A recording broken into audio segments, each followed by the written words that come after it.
maybe 90% of the papers in here run a single feature called the real astrology. I'd love to hear your feelings on that. Golly.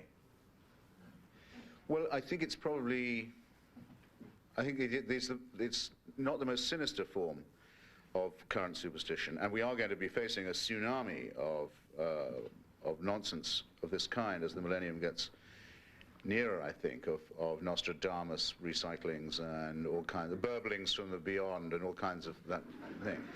But astrology is, I think, the most feeble-minded of the superstitions, and sinister only in the sense that it's the most solipsistic, just as the religious fool believes that he is the object of God's creation and was is so loved and created for a purpose, and even supervised all the time. That's how much he counts. And by the way, this is what's known as modesty among Christians. I don't understand it. But I can see why they call themselves a flock, all right. The fact is that it's been discovered a long time ago that not only is the universe not man-centered, it isn't even earth-centered, it isn't even sun-centered. It probably doesn't go around anything very much. No.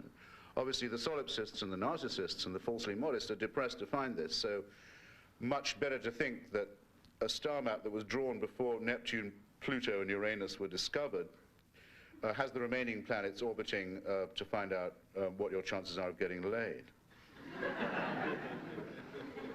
I would not, I certainly, if I was, I would never refuse an advertisement of any kind.